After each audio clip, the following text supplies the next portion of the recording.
So the label we have here says this is episode 10. It's actually episode 9 of season 12 of Mentioned in Dispatches. It's not that we're out of order. We just didn't record something last week. So we'll make it up somewhere else down the line. Mike is back. Mike, how are we today? I'm doing good. And one day we're going to catch those people who didn't do that recording last weekend. We're going to have some words with them. Those rat bastards. Yeah. We'll do something egregious to them. And then first time joining us on Mentioned in Dispatches. It's taken us over 12 seasons to get around to inviting him. But, for him to join us, Mr. Darin Leviloff is here, designer and playtester and honcho of series and whatever else. So Darin, welcome. Glad you're here. Thank you. Thank you very much for inviting me. I'm glad to be able to join you guys. And the great thing about you being out on the left coast is, this is still a reasonable hour for you. So, I just finished work. I'm still in my office. Yeah, we set some later hours on this because when we started recording podcasts, however many years ago, some of us still had kids that needed bedtimes. So 9 o'clock seemed like a safe enough time that the kids were safely in bed, and we've just sort of stuck with it because it seems to work. Unless we need somebody from Europe on here, then it's a bit of a challenge. So Darin is one of he's the big brain behind the States of Siege series. Definitely want to talk to you about that. I am curious, like the thumbnail sketch of how you ended up as a wargamer. Yeah.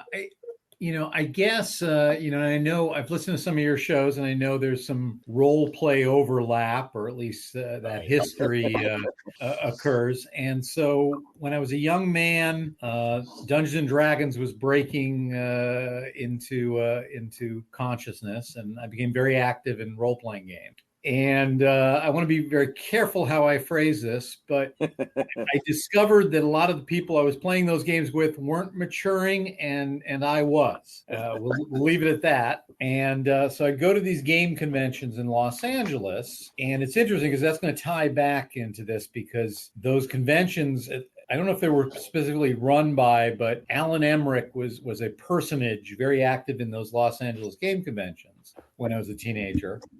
And I'd go to those game conventions, and I knew I kind of liked history. And I remember in 1983 or 1984, somewhere around there, a couple guys playing victory games as Civil War.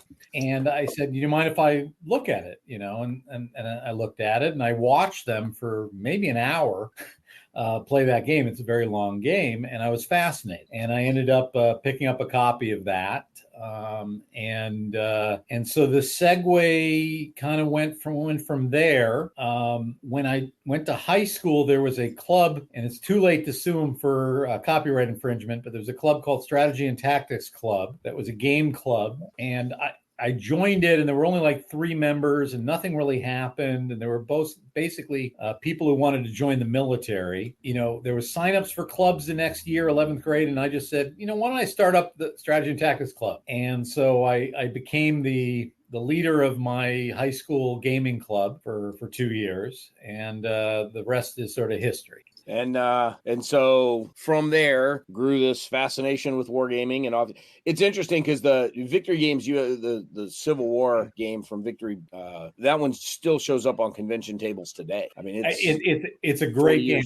I bought my 5th copy recently because somebody was selling a set that was laminated, and it'll never go away from me. So I used to have it an extra map pinned up on my wall in college. Yeah.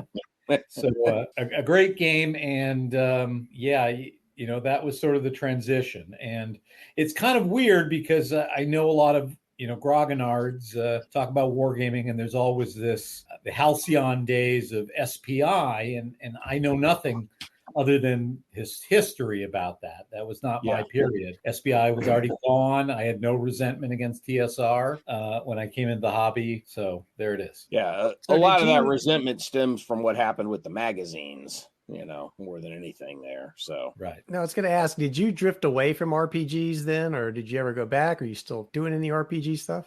I drifted completely away until I had kids, and then they showed some interest, and I thought of I'd like run a little D&D adventure, so a little bit. And actually, my eldest son now is getting very active in Dungeons and Dragons, and so maybe I'll join him I think my game master days are done, but I could be a character. So, but by and large, no. There's a lot of nostalgia. I have some friends from that era, so we will joke about dying instantly in Traveler or something like that. Oh yeah. Well, you can always like Brett. You can always like Brett and I do. Instead of playing these things, you just buy the rule books and just read them. Just collect them. Yeah. Collect them. Yeah. I've done that. I have some Champions rule books. Okay, there you go. Yeah. Years ago, somebody asked, sort of how many base game systems do you own? Just like the basic rule book, not like all the expansions and modules and, alternate rules and whatever else, just the actual base games. How much of what do you own? And I hit the character count limit on the post. I had to split it across a couple of different posts.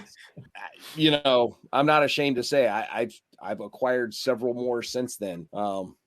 By several, we're probably talking several dozen since then. And that's just physical copies. That's not PDFs. That's just physical copies.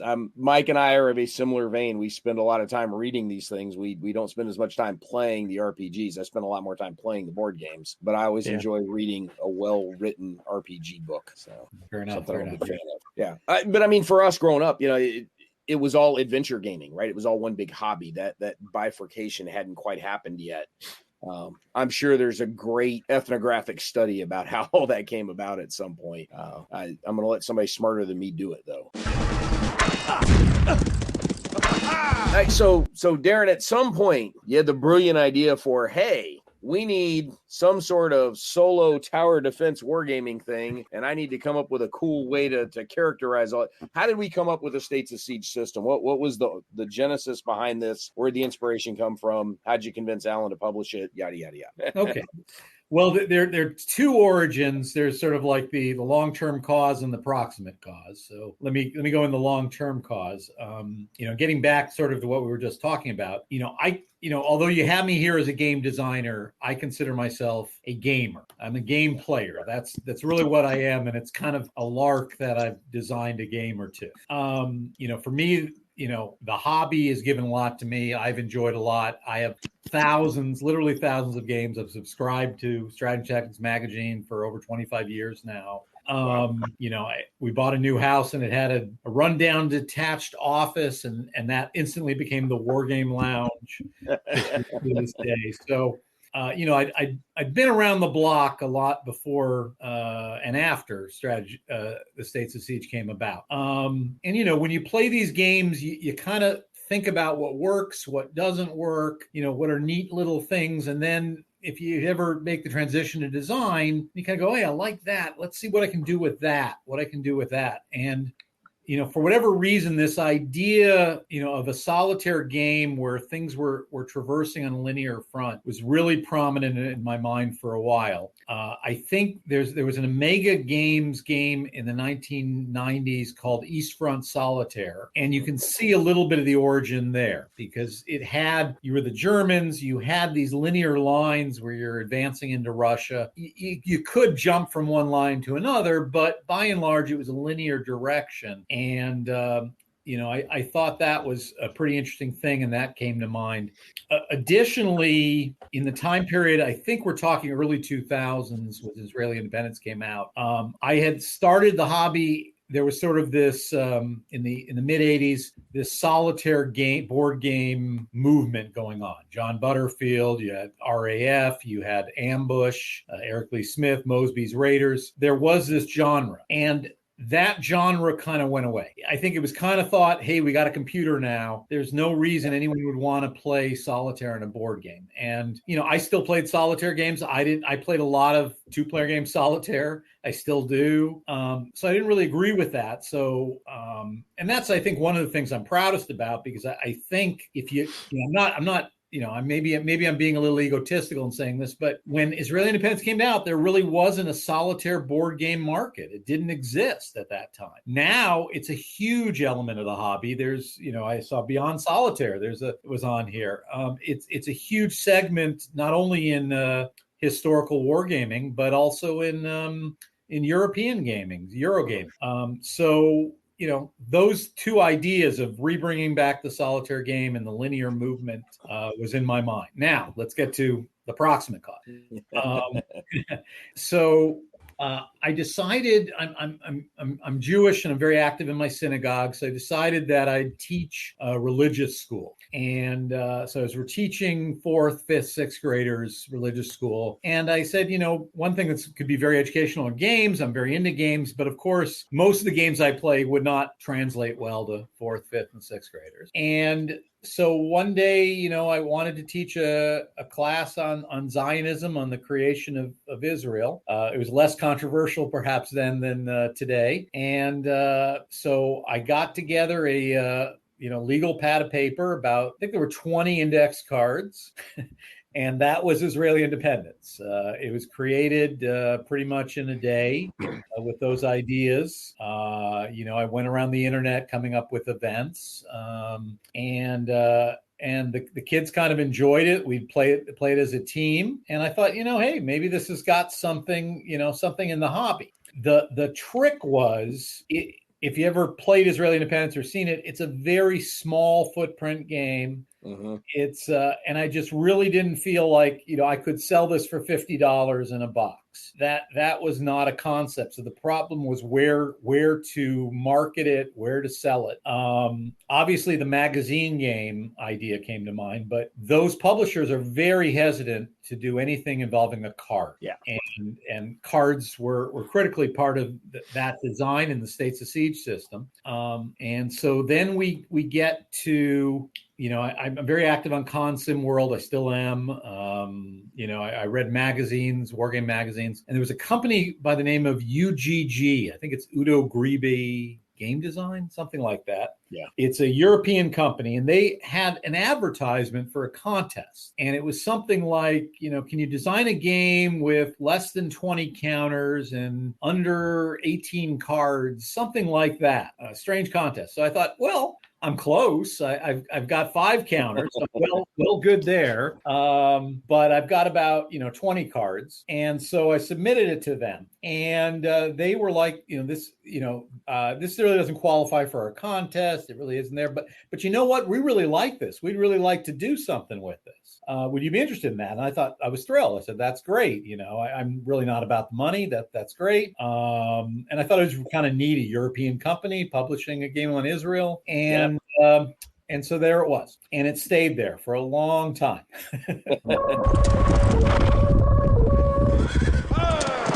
At some point, they basically said, we're working on this. I think it's called The Rise and Fall of the Roman Empire or something like that. It was a history of the world type game on Rome. Yeah. If you want your rights back, don't worry about it. No problem. So simultaneously, I saw in Consim World that Alan Emmerich, he wasn't familiar with me, but I was familiar with him from these Los Angeles game conventions, had a new little startup company where he was offering games in little plastic baggies for about $10. I thought that would be perfect. Yeah. And I submitted it to Alan. So that's how it started. Now, there was an interesting inside story that I subsequently heard from Alan about how that all went down. But Alan told me he was very interested, and the rest is so to speak history. Yeah. So the inside story is somebody over at UGG called Alan and said, "Hey, you should check this out." No, it was quite the reverse. Yeah. He had a partner named Vince at the time, and Vince said, there's not a lot to this. It's got 5 counters. I really don't get this game. I really don't think we should do anything with it. And to Alan's credit, Alan said, "No, this is a great. This is quote unquote, and this is his quote, lightning in a bottle. Yeah, this is going to be great." And so he went ahead with it. We added 3 counters for a variant where you could have reserve offensive, so it got up to 8. My joke was always it's the best solitaire war game on the Israeli war, the first Arab-Israeli war that can be played in under 15 minutes, and I think it still is. And then I don't know if you guys are familiar with the guy, and I sometimes mispronounce his name, but Marco Arnudo, who's a reviewer in Indiana. Yep. He posted a video about the game and how he loved it. And I think that really brought attention to it. Dave Powell, who was involved with GMT, was saying, I'm playing it on airplane trays. It's great. It's portable. And so it kind of took off. And I'm very happy about that. The moniker States of Siege does not come from me. That came from Alan. Alan came up with that once we expanded it, and he trademarked it too. So for a while, I would be very hesitant in using that term. I just say my game system. But now I think it's okay. And BPG's rights are owned by Tabletop Tycoon, so it is an existing line now. Yeah. As you looked to, so you caught lightning in a bottle, as you said, with Israeli independence. Was there a thought as you were working on that with, hey, this is kind of cool, I can probably do some other things with this? Or did Alan come back to you and say, okay, hey, that was great, what's next? How did you go from Israeli independence to the next couple of States of Siege? I know Soviet Dawn's in there also, and you know where that fits into the pantheon of games, but you've got some other States of Siege ones as well. How did that evolve at that point? Did you take it and turn it into a line? Did Alan go to somebody else and go, hey, we've got this cool little system, come do the Alamo, come do, colonial North America, whatever? Yeah, I think it's kind of both. I mean, I think I kind of thought, hey, this is kind of interesting, but it's very basic. It's a very simple game. Mm-hmm. I can take this design, and there are other scenarios that I could transport it to. So I certainly always had that concept. And when we get towards Soviet Dawn, that was my dream. That'll always be my favorite, because that was the period of history I studied as an undergraduate. I had worked on a Russian Civil War game back in the 80s. It wasn't any good, but I'd already had that idea. But also Alan said, I'm starting up a new company. This is great. Let's do something more. And so Alan certainly did. And I think there was, I won't say conflict, but there was a basic understanding that I'm a lawyer. I've got a family. I don't take game design as not a relevant share of my income. In fact, I pride myself that all my royalties either go into history books or games. It's just funny money, maybe game conventions occasionally. Mike, that's what we needed to start doing, man. Designing games to pay for our game habits. It goes over really well with the wife, I'll start looking on Amazon to see if we can buy some talent there first. And so I think Alan wanted things to expand more than I could. And in fact, to this day, I've got four games to my name. How many States of Siege games are there, or even, or Stage of Siege related? You probably got dozens upon dozens. The 12th season of Mentions and Dispatches is made possible by all of our Patreon supporters who pledged at the top level.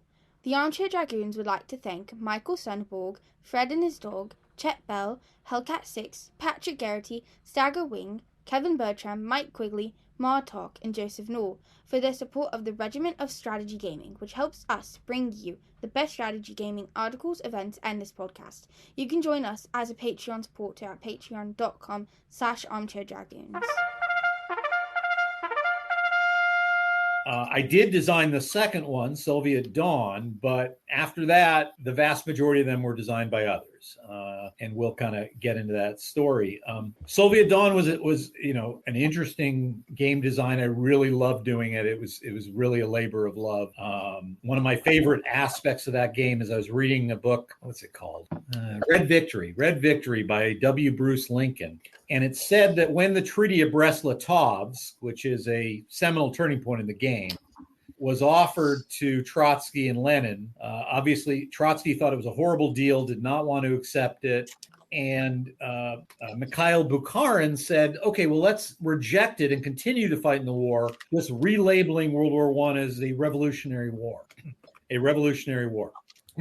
And so in the game, I have this turning point that when the Treaty of Brest-Litovsk card comes up, the player can decide to continue World War I or accept the treaty and end World War I. Now, I'd say about 8 or 9 times out of 10, it's better to accept the treaty because the Germans are powerful.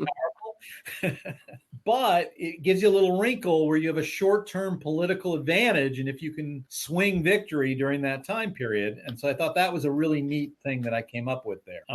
The other thing I did is, as you know, in this hobby, I won't say they're trolls, but a lot of people who critique games. We can call them trolls. There's a few of them.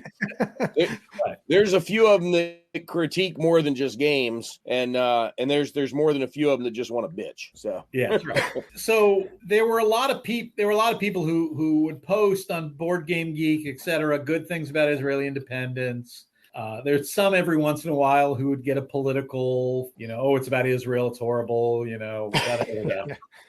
but occasionally there were people who had, meaningful dismantlings of the game, let's just say. And I took that constructively. I said, what is he saying about my game that I could not have in the next game?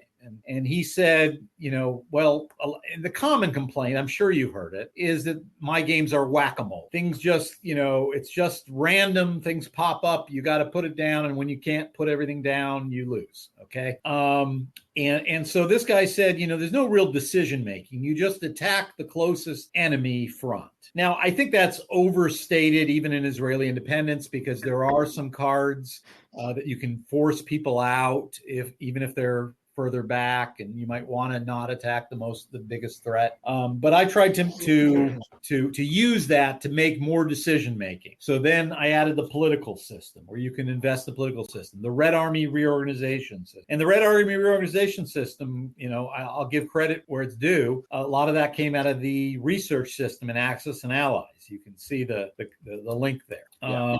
I had things like sub games. Obviously, when we get to Autumn and Sunset, we got a sub game, but the Tsar's Fate being a sub game that you got to watch out. Doesn't matter if the Eastern Front is threatening Moscow, because if the Eastern Front kills the Tsar, liberates the Tsar, then you're screwed. And so you got to look at that too, and driving powers out, etc. So I use that criticism.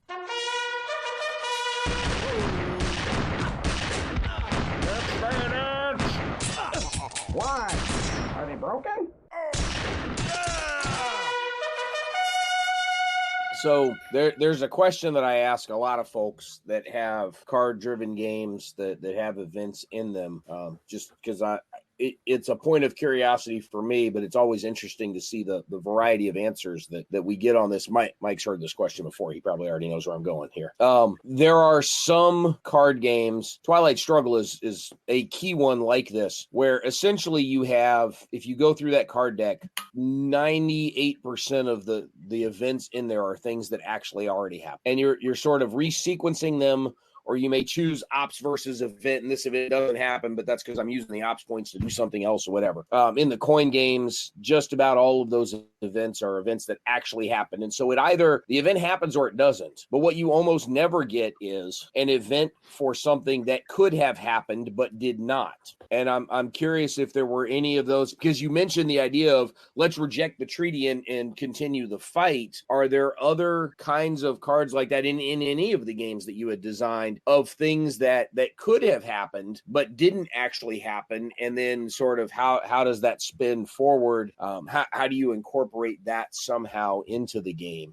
If they're out there, what are they? And what'd you do with them? Yeah, it's a good question. I have to give some thought on that. I would say that's the Bruce Lincoln Bukharin option card was unusual in that I was just inspired. It was just an inspired moment. And actually this gives me a lot of insight on future design in terms of creating events that didn't happen. I think the distinction would be is that card was the Treaty of Brest-Litovsk, which did happen. Yep. What didn't happen is it was rejected, and that created a different outcome. So it was a fork. It was an event that occurred, but it was a fork not taken with that event. Yeah, yeah.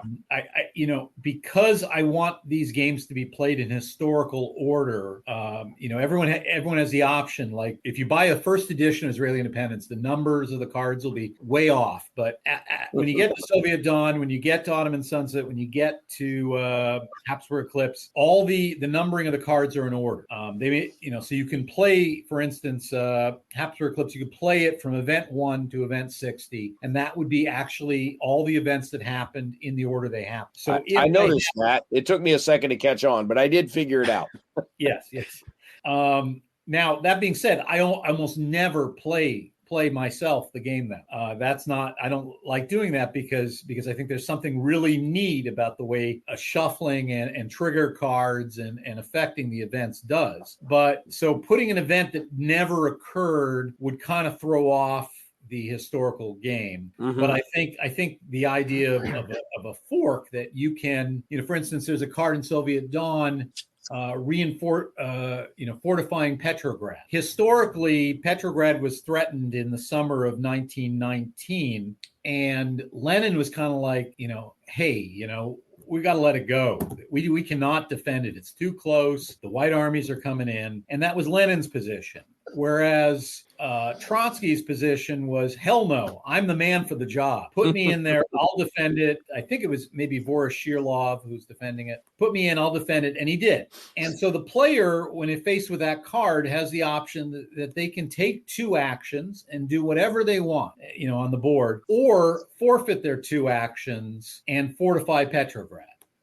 That's sort of the same kind of fork. So I prefer more kind of the fork, so I keep the historical narrative possible. But I guess when we get there, we get into one of the neat features, and I'm not sure I completely envisioned this when I started with Israeli independence. But wargaming always has had this problem of hindsight, that if you're playing an Antietam campaign game, if you were McClellan and you looked on a board and saw where the Confederate dispositions really were and the amount of the strength points, which most games you could do, you would say, let's charge in, let's go after them right now, destroy them. Yep. It would be a one-sided game. Well, no, if you were McClellan, though, and you saw those numbers, you would still question. You would say, no, there's more than that. I am not advancing. Yes, maybe. But chances are McClellan believed the board looked different. He was maybe wrong, but he believed it. And so the States of Siege has a unique idea that the parameter, you might know the history, what did happen, or you're learning what did happen, but it doesn't have to happen as it did. It can happen in a totally different order. And so that changes up the whole thing. Now, there's a big split in designs. For instance, my games are very random. Usually I have, you have a first deck. There's a trigger card that brings a second deck in, doesn't remove any cards from the first deck. And then there's a trigger card that brings the third deck in. And so you could have something that in Soviet Dawn, you could have something that happened in, 1918 happened as the first card. Something that happened in 1919 as the second card. Something that happened in 1920 as the third card. And the fourth card could be back to 1918. A lot of other States of Siege designs will have what I call seeded cards, where, your first card is, this is the first card, and you shuffle everything in between, but the last card will be Pearl Harbor, or the last card will be Napoleon declares himself emperor, or something like that. And so it keeps you a little bit, struck. But the Soviet Civil War, nothing was more chaotic than that. So it's anything could happen, and I like that. Yeah, I really like the randomness in games like that, where that you have to be careful, because like you said, there are some games, that card-driven games, that where you will have those events like you're talking about, that you'll say start the Civil War, and the first card you draw, it says, well, there's riots in New York, and you're like, well, wait a minute, it's April 1861. What riots are going on in New York? But yet you get the randomness, though, and I like that. Like, I love the game Paths of Glory. I love that game. But World War I is one of the periods I study. And, the Schlieffen Plan was a disaster. And every premise that the Schlieffen Plan was predicated on was untrue. That we could drive France out of the war right away, that the political consequences of invading Belgium won't matter, that Russia is a steamroller and there's nothing we can do about Russia, so we got to get France out. All those were proven completely 100% false. It was the other way around. And so with World War I always think, well, what if we did the Schlieffen Plan the other way? Attacked Russia first and just kept France at bay. Yeah. when you play Paths of Glory, your first card is Guns of August. You're committed. You're on that path, and all your forces are set up that way. So yeah, and the neat thing too is, I'm not saying these are role-playing games. They're not, but there's a story that's being created, and that's what really I think appeals to people. That you're gonna lose most of the time. These games are viciously hard. That's intentionally so, and I can talk about that. But you're gonna tell an interesting story that I lost, but the Finns took Moscow. Or the worst shame, I lost Israeli independence to Lebanon. Okay, if that happens, that's a mark of shame. Yeah, that's the bringing back the what is it, the Polish-Lithuanian Commonwealth, kicks the Reds around a little bit. When these conversations have come up in the past, we did ask the question about sort of what's not in Twilight Struggle, but you could add. Jason Matthews actually weighed in. I was like, this is kind of cheating for you to be the guy weighing in on this, but I guess they had actually kicked around a couple of cards. One of them was Israel joining NATO, which was actually discussed some. One of them was, what if Puerto Rico had flipped and gone Marxist, similar to Cuba? So these were things that didn't happen, but weren't completely implausible based on what was happening at the time when things were going on, that they could have been, realistic things that could have happened in the game. You hardly ever see those kinds of things show up in the games that are looking at past historical events. And like you even mentioned, the Habsburg eclipse and Ottoman sunset, like you could literally play the war in order if you wanted to, based on the numeric sequencing of the cards. I did figure it out. I don't know if it specifically says that in the new version of the rule book somewhere, but after a few minutes, like, wait a minute, these things are all numbered, I'll bet. And so I looked at it after the game. I was like, I probably should have paid more attention to this to start with. But like the first thing you do is you shuffle all the cards, so you're not paying attention to the numbers on them. Yeah, I've never encountered that. And it's really interesting now. I'm really interested in this idea that you could take, and I guess it would change the gameplay dramatically if you put those cards in historical order versus just shuffle them up and going at it. I mean, I would think it would still be a fun game, but that would be interesting. I'm trying to think of another game that does that, and I can't think of one where it gives you the option of putting, your event cards in chronological order. Yeah, well, it also is very good on a playtesting level, because if you're doing a historical game, you want to make sure that history could be repeated. Yeah. So by having that variant, it keeps me honest, because, then I can play the game that way and make sure that, if certain results occur, you could have what really did happen. Gallipoli really could open up like this, and they really retreat after this at this point, and Bulgaria joins the war at this point. It was a little frustrating with Habsburg Eclipse. The Habsburg Eclipse, I had a couple frustrations in game design because it just didn't come together as easily as the others. And if you ever notice, there's a dual trigger for the third deck, because I couldn't make it quite. One of the things I couldn't make work was, the idea that, like the Bulgarians come in and then you go to the next deck, but the Romanians haven't come in. Yeah. And it just didn't work. So I had to do a dual trigger where you have to have both those cards come up to get you in the next epoch. And that actually helped in one of the games I played, though. So keep one of them at bay long enough for the other one to finally show up. So, but I guess the other thing is, history is so rich, and for each of these designs, and some of them had in the Victory Point Games days, I did expansion sets where we had expansion cards, but there were events that had to fall on the cutting room floor, so to speak. And so just having, it may sound 60 events, that's a lot for World War I, but there were so many things going on that adding, if you added something that didn't happen, not only would throw off the historical game, but it would mean that something that did happen would have to get dropped off. Yeah.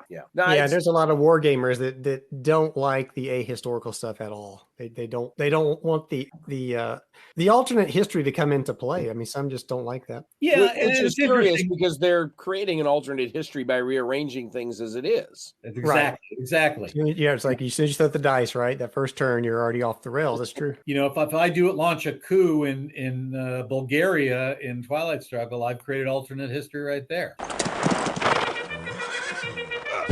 You brought up an interesting point in terms of you should have the historical outcome, should be able to fit in the game. And I don't think anybody disputes that. How, if at all, do you consider balancing the historical outcome, not just as being possible in the game, but as being sort of the most likely path in the game? And the example that I come back to in many cases here is, the Battle of Cowpens in South Carolina was not a slam dunk for the Americans. Several different things had to go really right for that one to get pulled off the way it was. And there were a couple of inflection points in there that basically the Americans rolled a double six, right? And so while, if you're designing a game on Cowpens, do you want to bias it such that the historical result is the most likely? Or do you want to look at that historical result might have actually been the outlier and might have been the lucky die roll that happened to pull off a couple of good maneuvers there? How close to the center of the bell curve do you put the historical outcome as you're looking at that path? I don't, this is probably not the answer you're expecting, but I do not consider it at all. Let me put that in basics. Basically, my goal is, number one, I have to make the historical result possible. I don't have to make it probable. I don't have to make it common. In fact, it's probably incredibly, in most war games, it's probably incredibly improbable, certainly in my games. But I have to make it possible. But my number one goal is making the game very difficult. I do not, because if the game was simple and it's a solitaire game, let's say Israeli Independence was a simple game, you won your first try like that. Yeah. No one would want to play it again. Yeah. There'd be no replay value. And so I had to make it possible to win. And you can win all my games. All games can be won. But I had to make it improbable that you win. And that is divorced from the history. Mm-hmm. History is independent of that.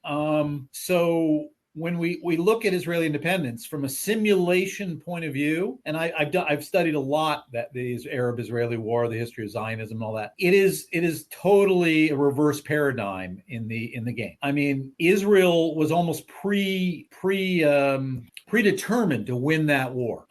By 1948, all the cards were set up in Israel's favor. Now, the extent of their victory, obviously they lost East Jerusalem. I got that. And that's why I had to make West Jerusalem the critical point, because East Jerusalem was captured by the Jordanians.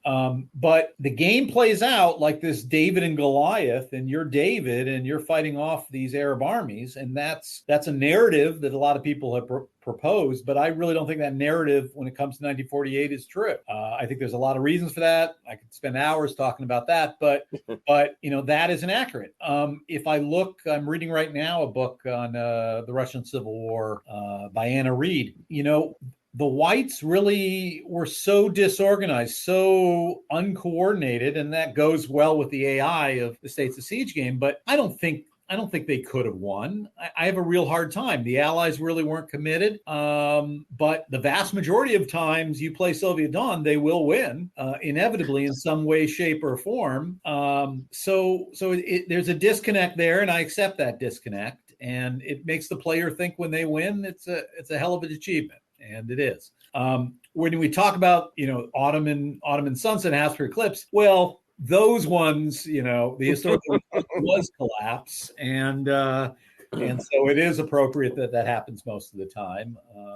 So there you are, and it gives you sort of almost I don't want to say respect for how well they did and how they managed to last 4 years in the war. But you will see in those games the puppet master of Germany that looms. It's very interesting because people say, why don't you do one with Germany? And there are a lot of reasons I haven't yet. I've thought about it.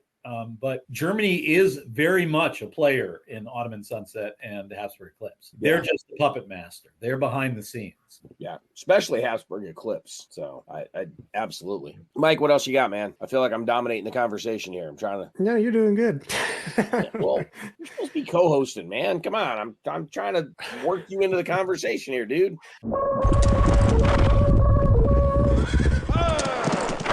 as you were looking at as you're looking at how the States of Siege series kind of evolved and expanded, and other designers got their hooks into your set of mechanics, is there somebody else's States of Siege game out there that you look at and you go, damn, that one was really good?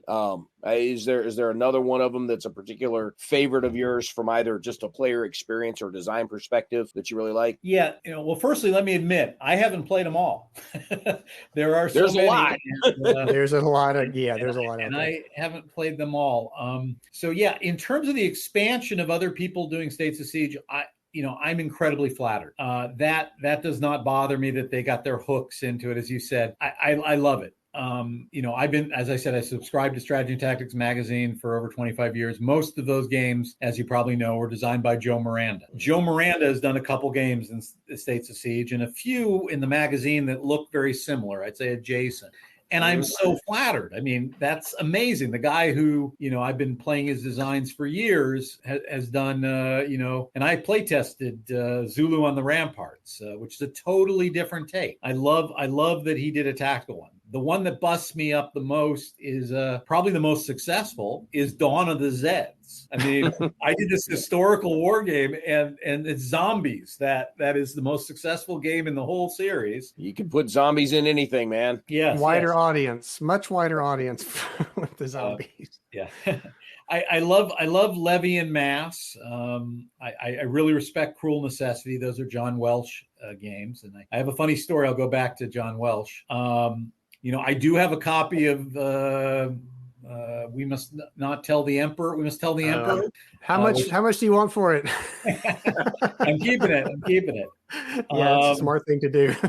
and it's interesting, that game, because one issue that came up very early on in the States of Siege system was there are a lot of scenarios where you could do this. But when you design a solitaire game, you're playing one side and you're playing a side, and I guess, you could say, hey, Soviet Don, you're playing the Bolsheviks. Those are pretty nasty fellas.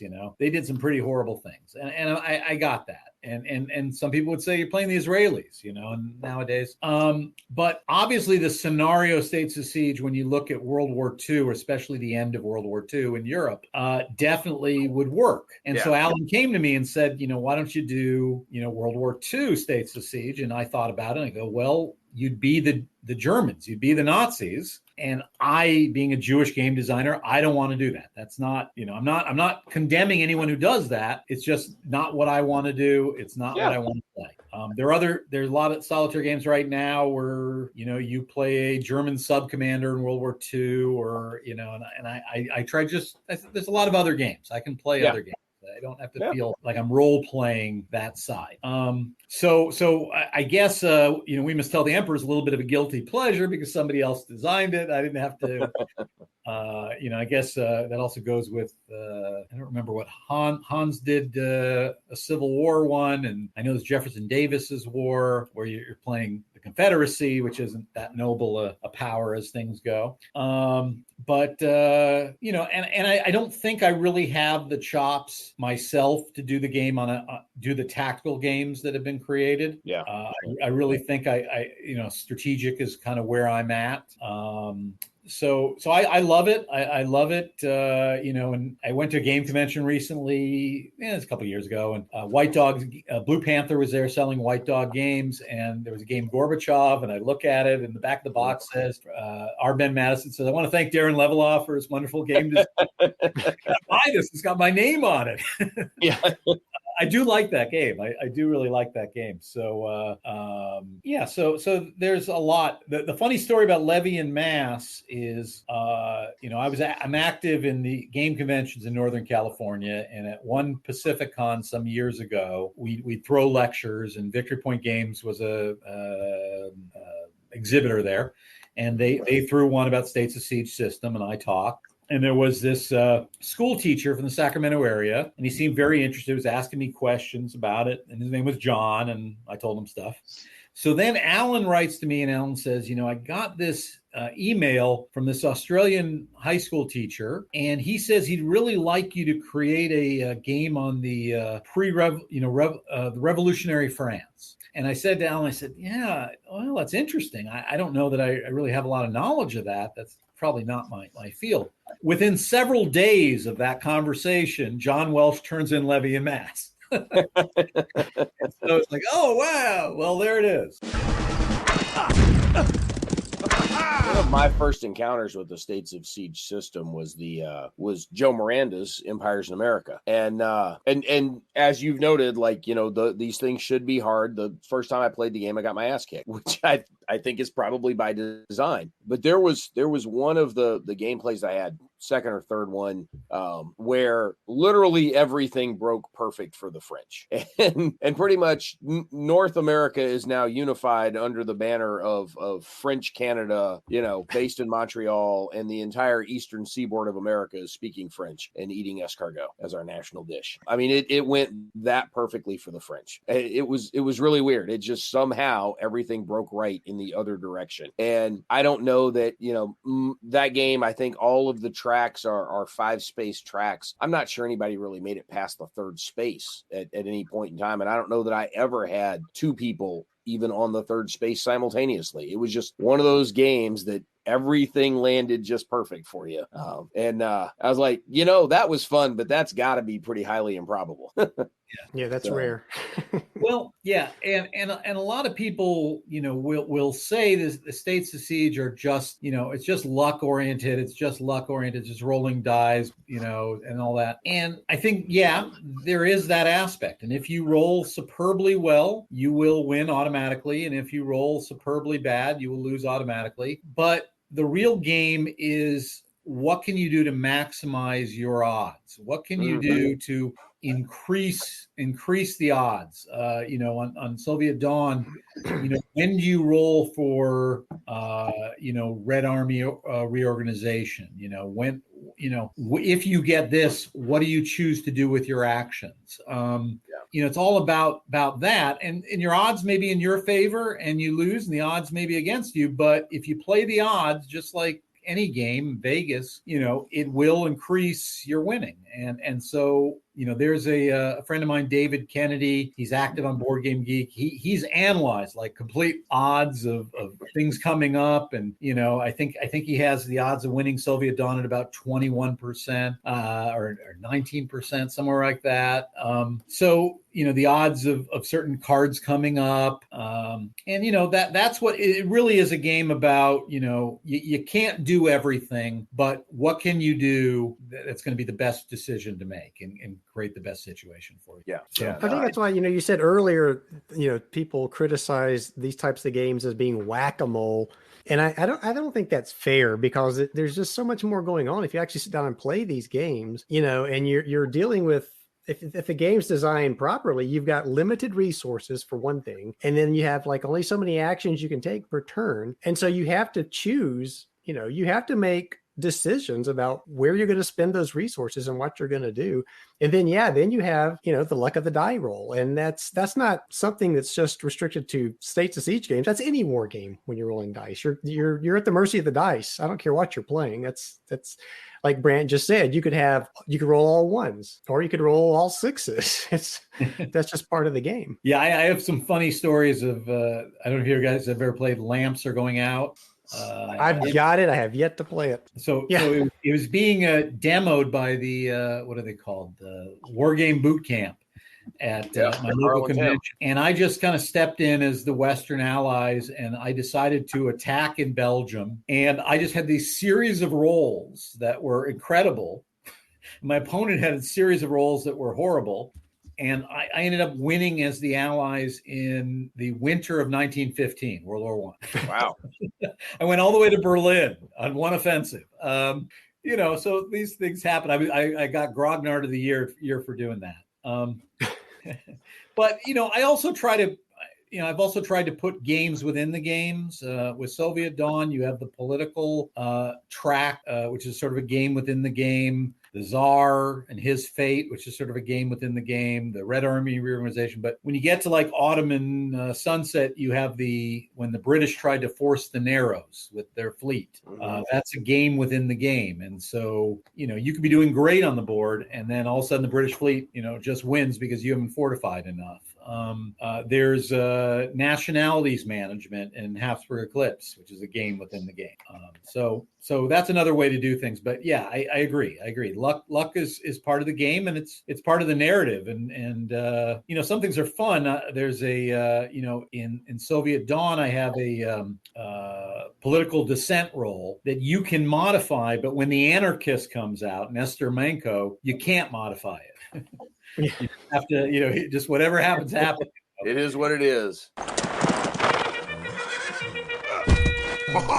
Soviet Dawn has been republished by Worthington. Yeah. And Ottoman Sunset and Habsburg Eclipse have been republished by Tabletop Tycoon's Victory Point subsidiary, but it's Tabletop Tycoon. And I will say, look, this is not a knock on Alan, and I'm sure he would admit the same thing. The production values are stellar for Ottoman Sunset, Habsburg Eclipse, and I've seen Soviet Dawn. They look gorgeous. Certainly a big step up from what the original Victory Point Games packages were, but that wasn't what Alan was trying to do, so it's sort of an unfair comparison. That said, Israeli Independence hasn't been republished. Is there, notwithstanding the current political climate, because I don't want to go down that rabbit hole, but has there been any approach to it? Has there been any interest in it, or is it one you're just trying to kind of keep to yourself and it was a thing of its time and I'm happy and let's not mess with it? And if so, would it be a deluxe version or a changed version? Okay. In any way? Yeah. So that's a good question. And Mike, that's a question I've asked myself, because I do conceive of it coming back. Okay. I definitely, it's become a collector's item. It's kind of funny. And I do conceive of it. The problem is the same problem it originally had. It's a small footprint, very basic game. I think it uses 24 cards, because the reason is it originally used 22 cards. But Alan said, hey, we print cards in 12s. And I added 2 cards. I went back and added 2 cards. See, that was the sign to put an event that didn't happen but could have. Maybe I could have, but there's still a lot I left on the cutting room floor. So. Oh, I know. So I don't think, Soviet Dawn is I won't say it's a big game, but it deserves that kind of treatment. The mounted map, the gloss cards, same thing with Ottoman, and you can play Ottoman and Habsburg together. If you put Israeli Independence in with a mounted map, 8 glorious counters, maybe make them this big, huge, and sold it for $50, I would feel bad. So then the thought, and it gets sort of to Mike's question, well, what do I want to, there's only 2 options I can do there to give you value added for the product. And one is, okay, that's the basic game. Let's make the advanced game. And so I've toyed with that. You certainly, the less you abstract in that conflict, the more of a political minefield you encounter, because that even today in the current situation with Israel, what happened in 1948 is discussed almost daily. It is part of the dialogue. That was tricky. I was excited when GMT has the British Way and they had a game on it, but it seems like that simulates not the Arab-Israeli war, but more the British and Israeli militants, which is a sort of different look. So I've thought about that. I've toyed with that. I haven't reached a game design on this, as I'll say. So the second option is, okay, well, let's bundle it with another game. Yeah. And so the question is, well, if I'm going to bundle with another game, it should be thematically related. I shouldn't, it shouldn't be the fall of Rome thrown in there. That wouldn't be quite right. So the question is what to do there. I have an idea and I have done some preliminary work on it, but I'm not the most efficient guy in game design, and it hasn't been done yet. And I'm hesitant to bring up what it is, because I've discovered a lot, especially when you take a system that has certain variables. You'll find, like, I was thinking of doing a game on the Alamo. Well, hey, Alan, we got an Alamo game. It's already out. I love that little game, but it's not mine. I also had sort of a mega opus idea of going back to the biblical period. I don't, where I could use like sayings of the prophets from the Torah and all that in there. Maybe, but maybe that's a little ambitious or won't work so well with the States of Siege system. But so yeah, I am thinking about it. I'd also like to do something new and, not just re-release games, but come up with new games. But, Alan had a great saying, his triad, as he called it, I think, that there are three things. There are living real life, number one. Number two, playing games. Number three, designing games. And you can only do two. And so I've been doing, playing games and living real life for a while. And that's kind of cut in on the game design. Yeah, a fourth leg on that stool is writing and podcasting and reviewing different things with games, and you can still only do two. So yeah. I have managed. I don't do podcasting, obviously, but I have done some articles, both about my games or just historical articles in wargame related publications. So I'm happy about that. I did a military history of Jerusalem article for Against the Odds magazine, and that was really nice. And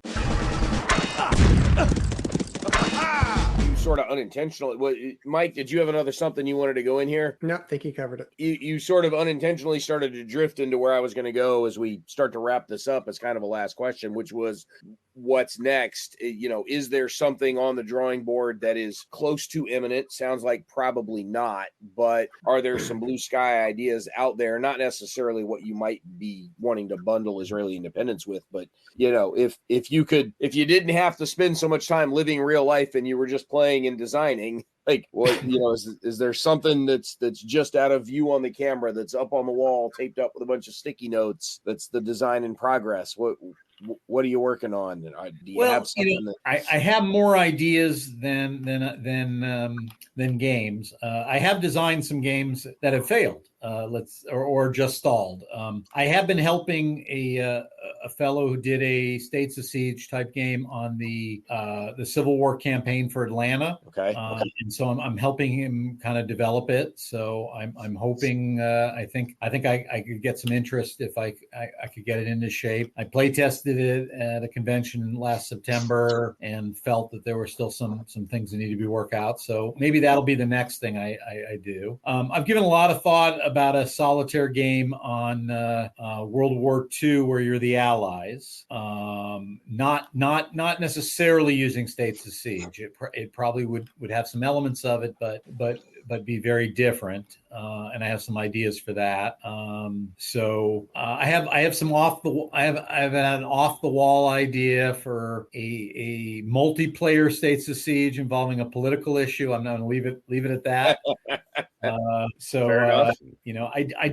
I toyed with a game on the July crisis in World War I, but now I've noted that Worthington has a Maurice Suckling game coming out with that same theme. So, I might. Okay, look, there's 3 major releases on iLao that are all dropping within like 4.5 months of each other. So I have do not think that this somehow crowds you out of a particular space. Yeah, no.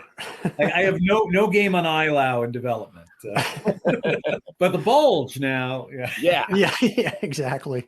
Actually, Joe Miranda did a Bastogne game for World at War magazine that got States of Siege elements into it. So there was a Twitter thread that was started by Sebastian from Georgetown talking about so what are some conflicts that people don't have that there aren't games on that you would like to see. And it was funny because a lot of the suggestions just proved how few people bothered to use Google because they were things for which there were multiple games. But then some folks started busting out some fairly obscure ones, and you were able to point them to, no, there's actually a game or a scenario within this game system where you can find these things. What I found hilarious was somebody had mentioned the Great Emu War, the big emu hunt down in Australia shortly after World War One.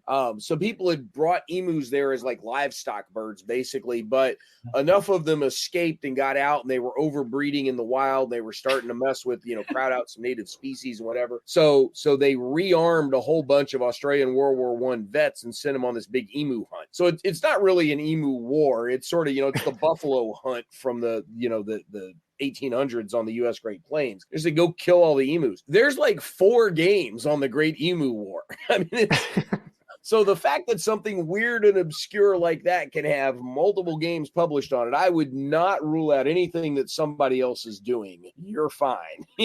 Fair enough. Thank you. Yeah, but as you said, Worthington re-released Soviet Dawn. It's great. I love the box. The box is my favorite thing because it's got this great picture of Lenin on the cover. But if you take the cover off, it's got this whole scene of Lenin with loads of people on the inside cover. Yeah. Period photographs and standees. I like that additional thing for that version. The Tabletop Tycoon version is great, and they mat together very well. There were a couple small production issues, but the big one is they missed some strategic sites, but they've released a corrected patch that you can put a sticker on top and correct that. Then on Habsburg Eclipse, they do say the Great War 1914 to 1916, whereas a lot of games will end in 1916. But I was going to say, there's your alternate history. If you're bad enough at it. But it doesn't affect gameplay at all. So that's all good. And they've done some wonderful, basically painted art, like almost cartoon art that really is very wonderful and a different take. So I really enjoyed that version. And I play these games myself. That's a great thing about being a solitaire game designer. It's easy to play test and it's easy to break them out yourself. Well, I would think you'd want to design a game that you'd want to play. So. Yes. I mean, that's how a lot of designers start, right? The game I want to play doesn't exist, therefore I have to design it. Yeah. Well, and then nobody can say, I beat you in your own game because that can't happen if it's solitaire. So unless you're me, Butterfield beat me royally, and I was just in Portugal. I met the game designer of a game called Trench, and he clobbered me twice. It's a chess variant, so there you go. Well, cool. Mike, you got any final questions you wanna throw at our guest here? You touched on, I guess, Brandon asked the game design question.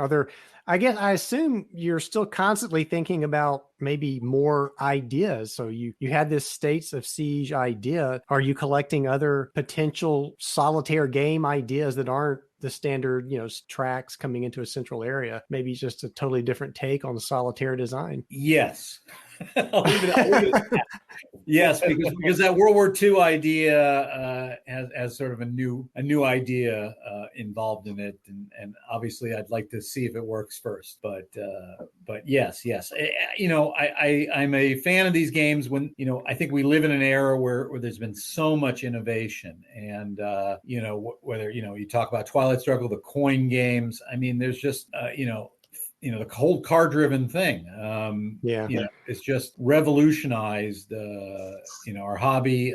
Every day I play a new game and I go, wow, that's kind of neat. I picked up the game Banish the Snakes. Probably not a topic that normally would interest me, but there's some neat things in there that from a solitaire perspective could be used in other games. And so, you've got this great palette to work with, and then you've got to appreciate the designers of old who didn't have a great palette to work with. Yeah.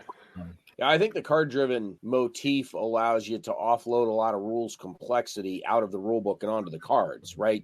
Every exception is on a card somewhere, but it's on the card. You just follow the instructions on the card and off you go. Yeah, like Empire of the Sun. Wasn't that just so easy to sit down and play? But imagine how much worse it would be if you didn't have the cards to do it and you had some table of random events you were rolling against, Yes, I got it. That would be even more painful. Well, cool. Hey, we're a little over an hour as we are recording this. probably by the time I finish editing out my verbal gaffes, we'll get it down close to an hour. But I don't want to infringe on your time too much more here. So I do appreciate you being here. So thank you very much for taking the time to talk to us. And who knows, maybe one of these days you'll drop that stash of 15 extra copies of Israeli Independence that you've got back there, and finance a vacation out of Mike buying a bunch of them on the resale market there. Well, thank you for having me. I really enjoyed this, and thank you for everything you do for the hobby. And hopefully one day I'll go to one of those conventions on the in the Midwest or East Coast and run into you. Come over to this side of the Origins. Rockies. Yeah, Origins is sort of our anchor convention where we do a lot of the wargaming stuff. But Buckeye Game Fest is a great, smaller, sort of low stress kind of play focused game convention that's great.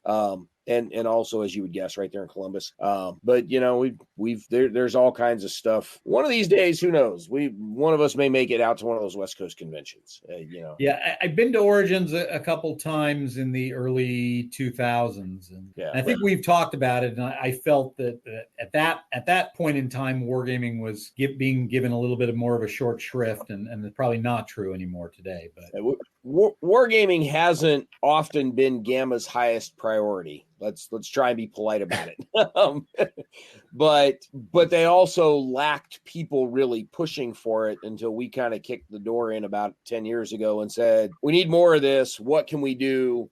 Basically, sort of what can we get away with? Is kind of what we asked. And now that we've got the oil spot in the driveway, it just keeps expanding. And so we're trying to enlarge that wargaming presence as much as we can, just a little more every year and keep it going. So wargamers are never going to be, 60-70% of the convention the way they were back in the 70s. That's just not going to happen. Right. But can we be more than 4% of the convention? Yes. We can.